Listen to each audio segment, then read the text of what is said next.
Itapuã em Debate, a democratização da informação, recebendo no programa de hoje o doutor Ivânio Guerra, ex-deputado federal, atual diretor superintendente da Policlínica Pato Branco. No bloco anterior, doutor Ivânio, nós finalizamos falando sobre política, sua trajetória, sua entrada na política, e o senhor assumiu como deputado federal na legislatura de 91 a 95, e o senhor comentou o início, né, desse trajeto. Como foram essas atividades parlamentares no então governo Collor e numa época em que nós tínhamos o senhor como deputado federal, o seu irmão Valdir Guerra, deputado federal pelo Mato Grosso do Sul, e o outro irmão, Alcini Guerra, como ministro da Saúde, né, no então governo Collor, naquele início da redemocratização, digamos assim, né, um complemento da redemocratização do país que acabaram de eleger um presidente da República. Eu vou contar mais umas passagens anterior à minha eleição, mas na campanha. Então, na campanha, foi uma campanha que nós achávamos até que seria fácil na eleição, do Martinez, na época. O governador do Paraná. O governador, que foi candidato junto com o Requião, e vocês ouviram aquela história do Batatinha e tal, etc.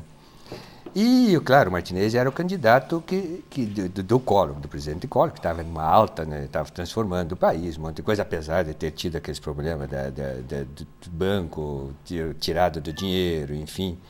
Mas ele estava bem, com uma popularidade muito boa. E estava definindo antes se seria o Alcini ou o Martinez. Enfim, você foi optado pelo Martinez e a gente foi bem no primeiro turno, ficou com 26 pontos acima, quer dizer, saiu no primeiro turno. Foi bem, ficou o Requião e ele. Segundo turno, e perdeu o candidato, o Richard, na época, né? O Richard ficou em terceiro, então, e mais os outros candidatos que claro, não chegaram. Enfim, chegaram os dois. Segundo turno, aí o pessoal diz, vamos lá, Ivânio, aquele pessoal do PDT, aí eu me lembro que foi o pessoal do Brizola, né? E que chegou aqui e falou comigo, diz, olha, Ivânio, nós somos em 12 prefeitos do Sudoeste, nós gostaríamos que você levasse lá a nossa mensagem para o governador, que marcasse uma audiência com o Martinez, porque a outra nós apoiamos o nosso candidato, não venceu, mas nós queremos apoiá-lo. Ah, tudo bem, falei, ótimo, né? 12 prefeitos daqui do Sudoeste pesam bastante, junto com outras regiões também. Fui falar com o Martinez disse para nós assim, disse, olha, Ivânio, e eu me lembro bem, eu saí do centro e ele ia à União da Vitória. E até nós saímos, não, Ivânio, não posso falar contigo aqui, mas vamos junto comigo, vou até o aeroporto, e de lá eu tenho que ir à União da Vitória e você me conta o que você quer. Eu disse, olha, nós precisamos de uma reunião aqui com os prefeitos, porque os prefeitos só querem vir aqui e te dizer o seguinte, olha, nós vamos te apoiar e que você diga assim, nos apoie, vamos juntos. Fala com eles e olha, Martinez, o cara, não, Ivânio. Nós estamos com 26 pontos na frente, quem esteve do outro lado que fique, agora nós vamos ganhar a eleição tranquilo, só nós, e tá bom, aí nós temos mais condições de acomodar nosso pessoal. Falei, não, Martinez, eu digo, não estou entendendo bem, de desprezar um tamanho de um peso político, eu nunca vi fazer isso, eu estou iniciando. Aliás, quero dizer uma coisa, eu já estou eleito. Naquela época já tinha passado a eleição dele e nossa, né, dos deputados. No segundo turno. Já estava no segundo turno. Eu digo, olha, os que perderam, que te apoiaram, vão se sumir, porque você tem conta para pagar só e nada mais, e não vão dar mais apoio. Os que se elegeram já estão se acomodando, etc., e também não vão entrar na campanha. Eu vou entrar porque eu assinei ministro e pediu que eu te apoiasse, dia e noite, como nós fizemos no primeiro turno. O que aconteceu? O resultado, né? Perdeu a eleição, né?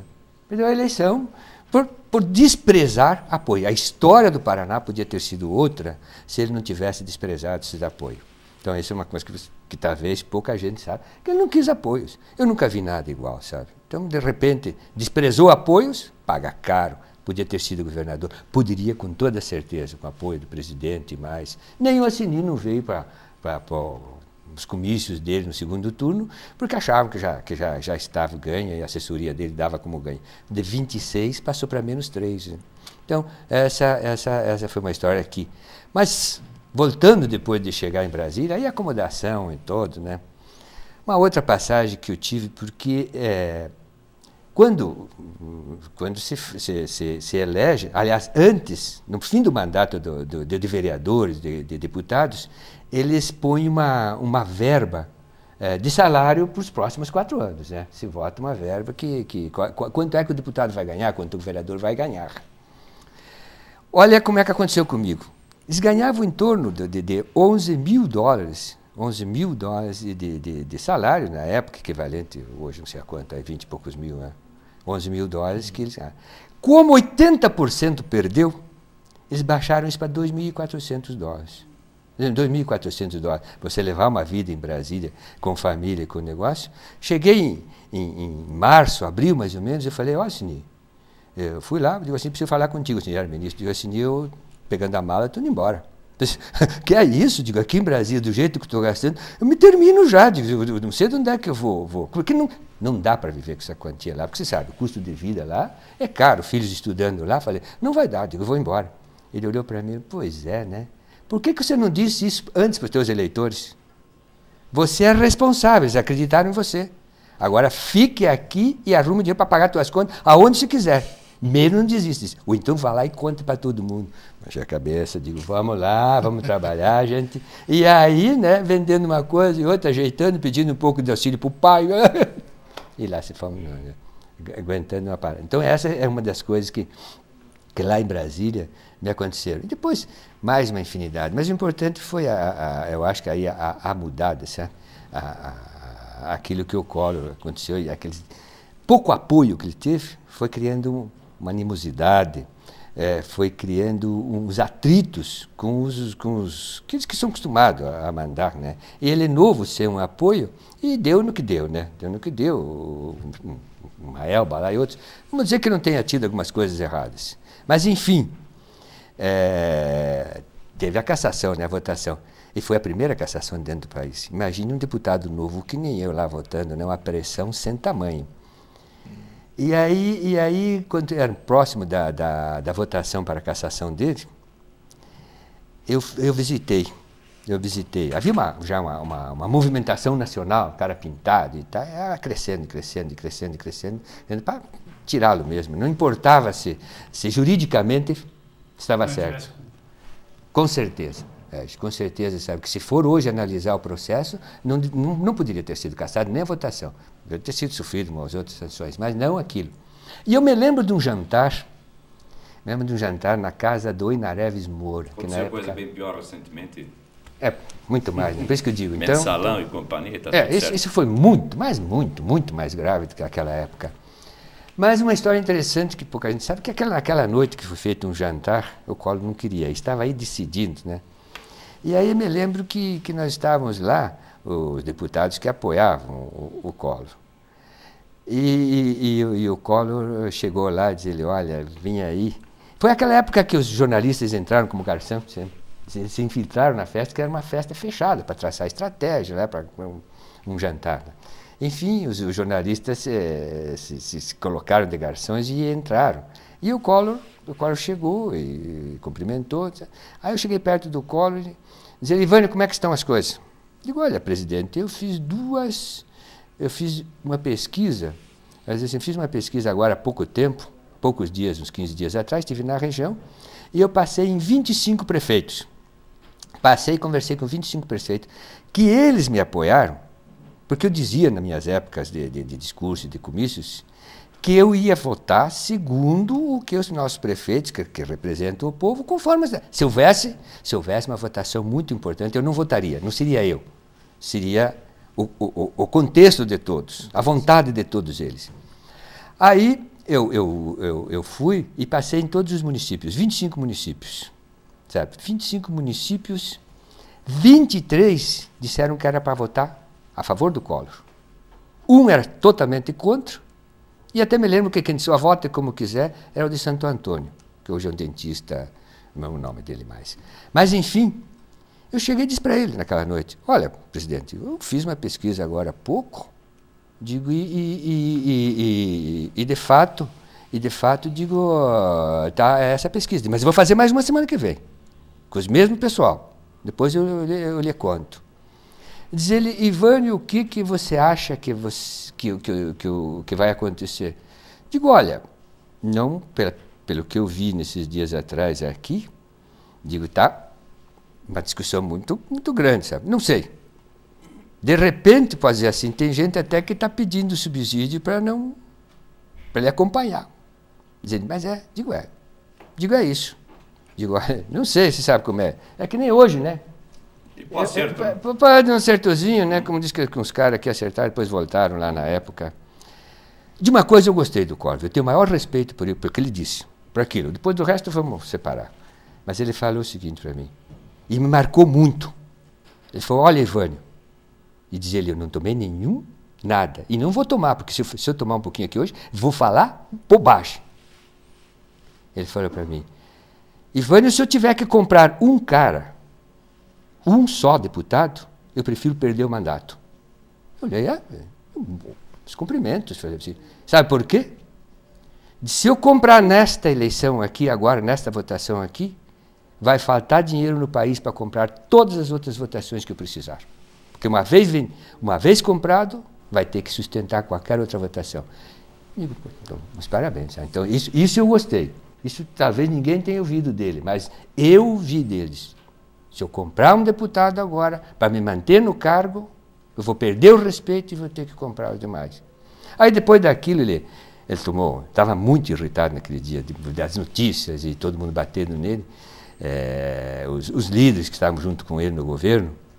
Aí ele falou um monte de besteira, né? Falou da Rosiane, falou de não sei o quê, do Ulisses, não teve dúvida, né? Terminou, quando ele começou a falar, aí foi aquela debanada, ninguém mais era garçom, era só marca jornalistas. Aí ele se matou. Aí, claro, né, fala um monte de coisas que não devia ter falado com o presidente da República, aí a imprensa nacional detonou, aí foi. Aí depois eu passei uma nova pesquisa, sabendo o que os prefeitos queriam. Na verdade, todos eles foram unânimes. Eles olha, não tem mais situação. De fato, olha... e na primeira eles disseram o seguinte, que até poderia caçar, mas eles tinham dúvida com o vice. Eles tinham dúvida porque eles não conheciam o vice.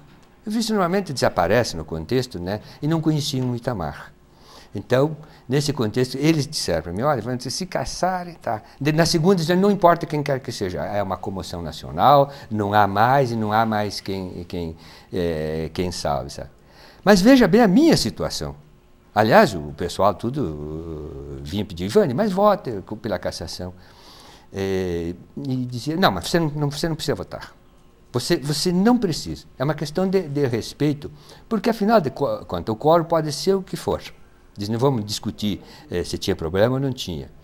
Mas o fato do teu irmão ter recebido 2 ministérios. Seria até uma coisa deselegante você votar. Então, nós vamos te perdoar. Você pode votar. De coerência, seu voto, então. Isso.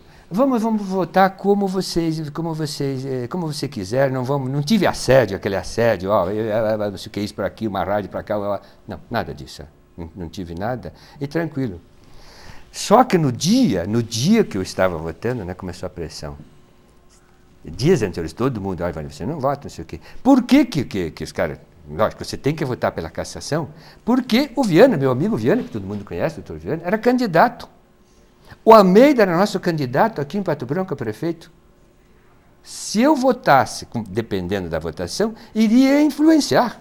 E era 3 dias da eleição de prefeito, que nem agora, né? Se fosse o dia 2. Uma situação que foi criada exatamente para votar naquele dia, porque os deputados teriam as eleições de prefeito dos seus apaniguados, dos seus companheiros, né? O mesmo aconteceu comigo. Uma pressão terrível. Nunca tinha sofrido uma pressão tão grande como a votação. E era a maior, né, do país, né?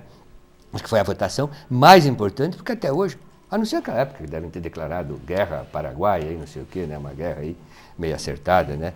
Mas foi terrível a pressão que eu sofri. Às 6 horas da manhã, no dia da votação, começaram.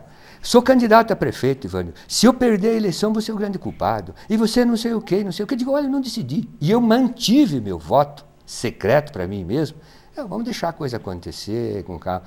Pesava a situação do Assini. O Assini, quero dizer uma coisa aqui. O Assini nunca pediu que eu votasse nem a favor nem contra. Não. Ele se eximiu e deixou a gente à vontade. Mas tinha pressão de um lado e a pressão do outro. Eu tinha pressão, pô, afinal de contas, teu irmão ganhou isso.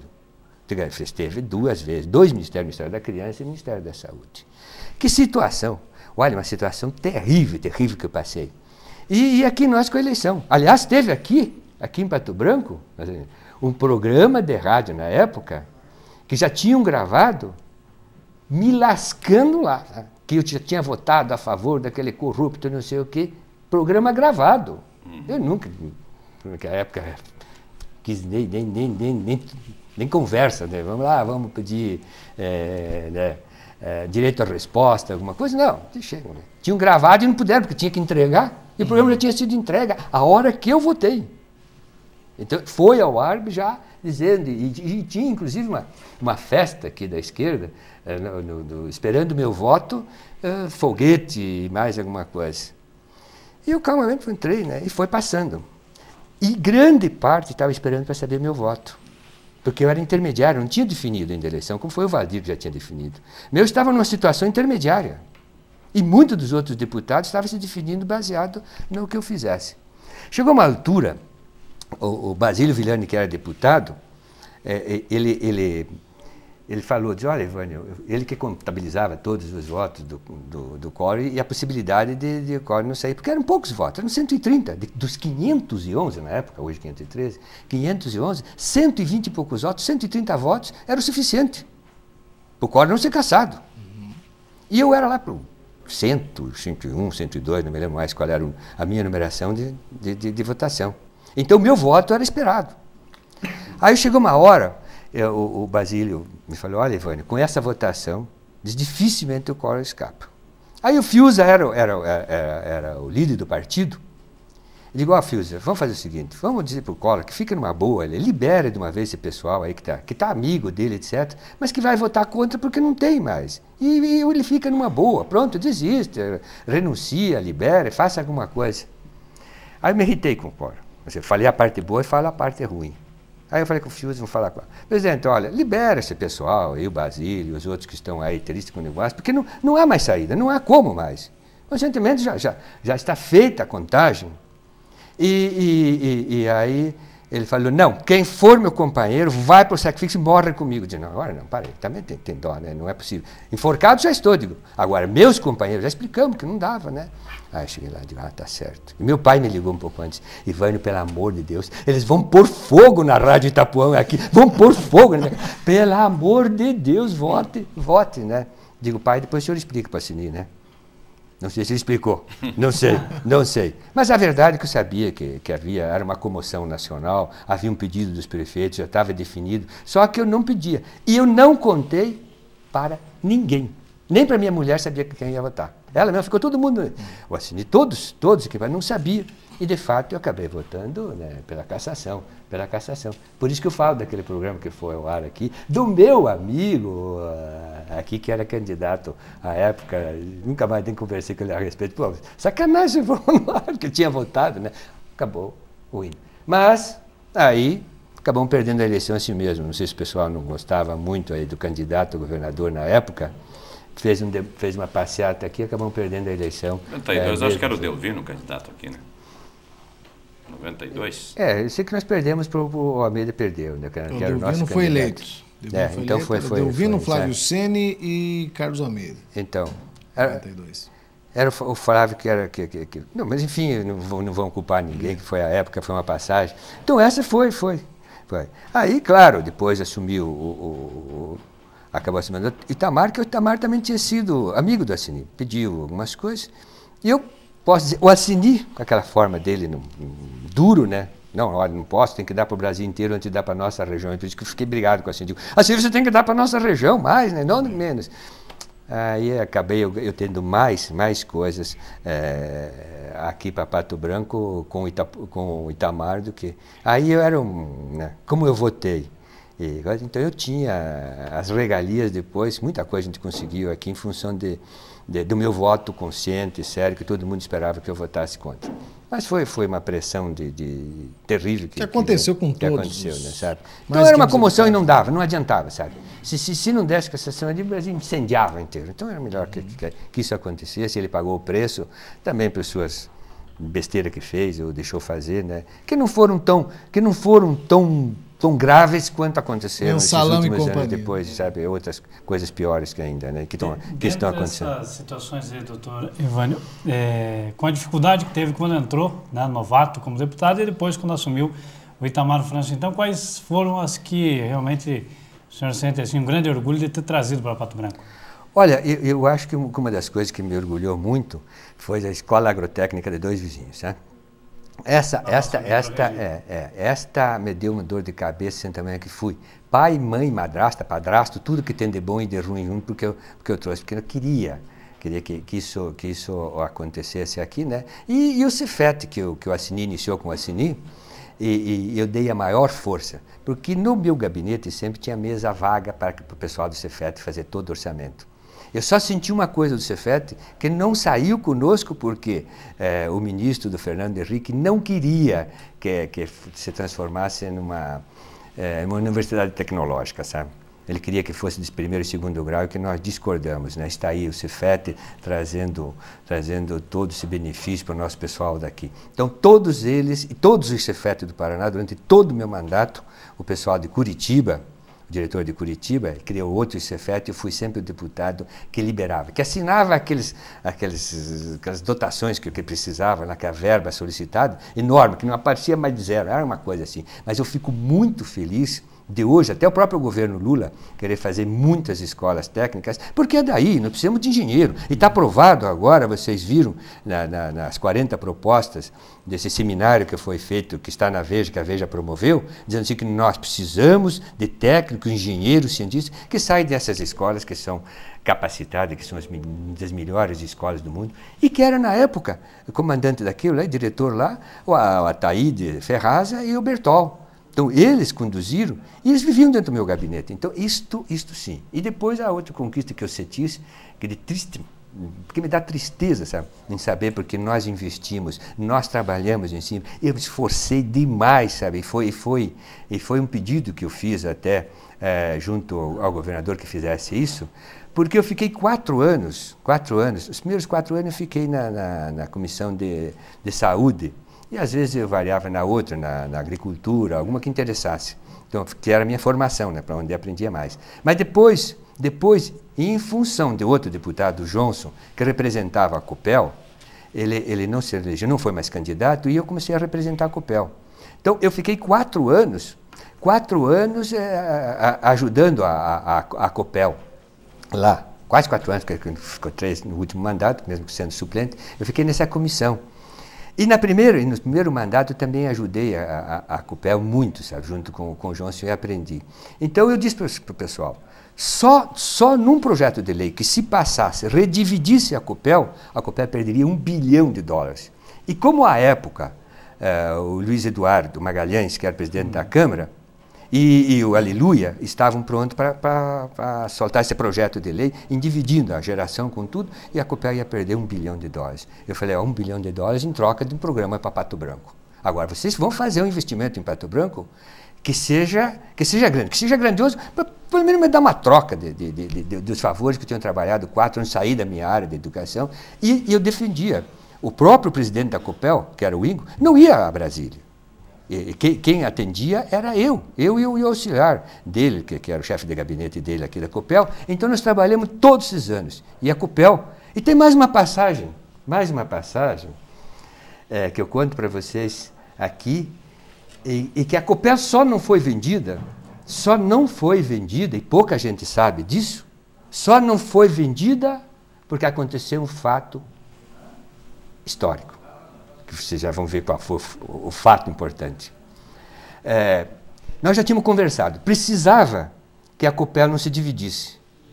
Naquela época, vocês se lembram, o governador queria vender a Copel para poder fazer aquela parte do fundo de pensões do Estado, para ter uma renda própria, para nunca mais precisar de injeção do Estado, para não ruir os cofres do Estado. A ideia era boa. Eu, por contra a vontade, tive que ir lá e convencer o Aleluia, porque se não se votasse um tipo de projeto, porque a Copel estava sendo vendida, e da forma como ela seria vendida, dividida, ela sofreria uma perda enorme de valores.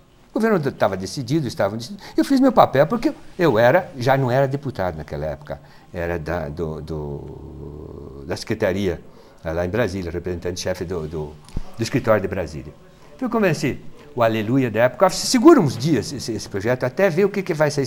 Se vai ter valor no mercado. Agora, se passar esse projeto e votar esse projeto, ela perde um valor enorme. Agora, se conseguirem o valor, que eu não sei qual era o valor, mas estava combinado.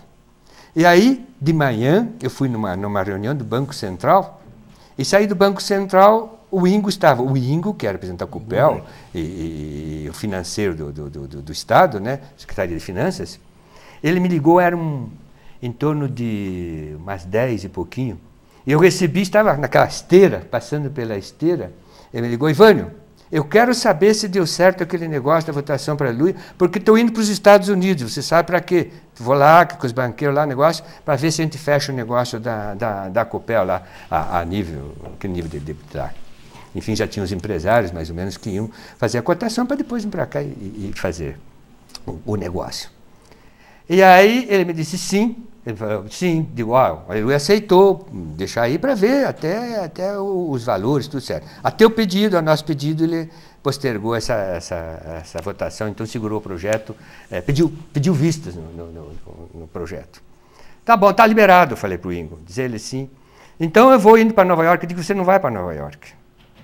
Diz ele, como? Mas eu estou descendo aqui no aeroporto. Eu digo, não, você não vai mais para Nova York. E nem vai vender mais a Copel porque não tem mais comprador. Como é que é? Digo, sim, pode voltar. Você não vai mais vender.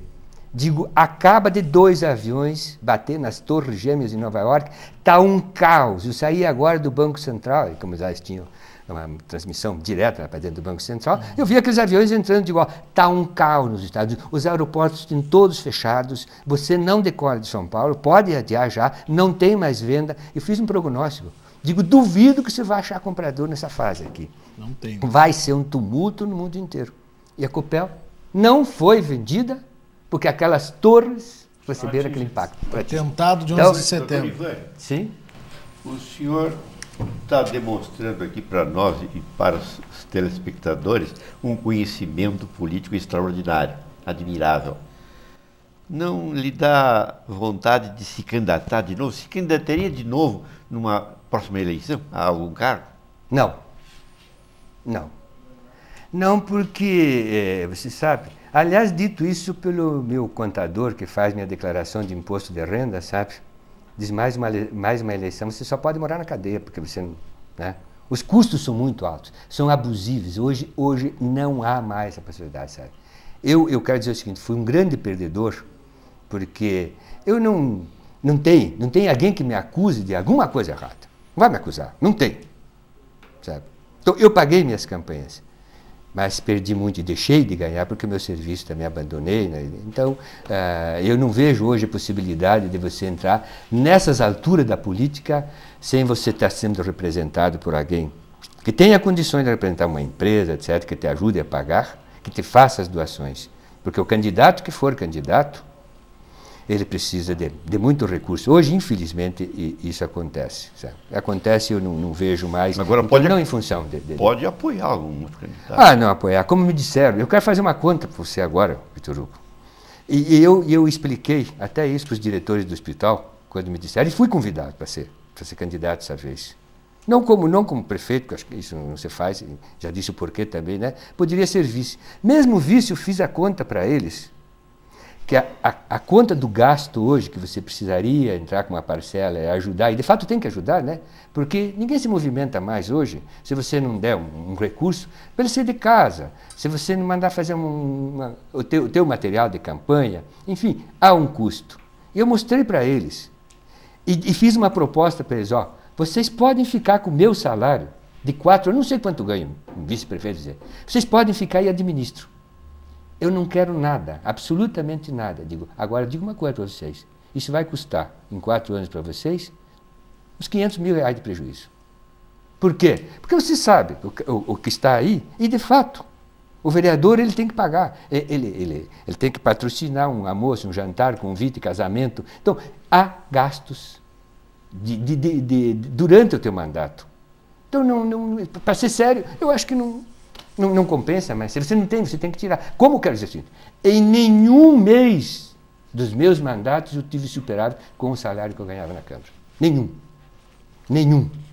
Isso quer dizer que a política lhe deu, em termos financeiros, prejuízo? Muito prejuízo, mas muito prejuízo. Se eu tivesse permanecido... Lógico, o que eu trabalhei, ganhei como médico, e o que eu herdei do meu pai, essas coisas, e o que eu deixei de ganhar, e o que eu perdi nos negócios, foi um absurdo. Talvez eu tenha sido o que mais perdeu, sabe? Por isso que eu tenho uma certa alergia. E aí é que vem, né? Você precisa saber que a mulher também não aceita esse tipo de coisa. Então chega uma hora, e eles torceram muito porque eu não entrasse mais na política. Porque você fica com pena, vê um cara, não sei o que, você acaba ajudando sem mesmo interesse. E os 4 anos? E uma vez político, Vitor Hugo, você pode ter certeza que você vai continuar a vida inteira com o compromisso daqueles que votaram em você. Porque quando ele se aperta, você lembra que eu votei em você. Queira ou não queira, se puder, você faz alguma coisa. Mesmo sendo candidato. Você se sente assim até agora? Com certeza. Eu faço. Se você andar comigo na rua um dia, dificilmente não vem alguém que não tem um problema me pedindo alguma coisa. Sabe? Você não esquecem, sabe? Isso é a história do político. O político marca a presença. O cara vota e se liga contigo. Mas ele assume como se você fosse o pai dele, sabe? O Salvador. Então, jamais um prefeito vai deixar de atender alguém que votou, que é amigo, às vezes nem votou. Então, essa é a circunstância. Por isso que eu digo, não, sabe? É hora de parar. Ficamos nos bastidores. Por isso que eu falo, né? Está tão caro a vida política, que eu não sei, sabe, como fazer mais. Eu acho que há que haver uma mudança radical, sabe? Que haja o bom senso, que se volte. Não sei se vai conseguir voltar. Infelizmente, isso daí. Isso aí, né? Doutor Ivânio Guerra, convidados do Itapuã em Debate de hoje, daqui a pouco, no próximo e último bloco, nós continuamos falando com o nosso convidado, ex-deputado federal, atual diretor da Policlínica Pato Branco, doutor Ivânio Guerra. Já voltamos.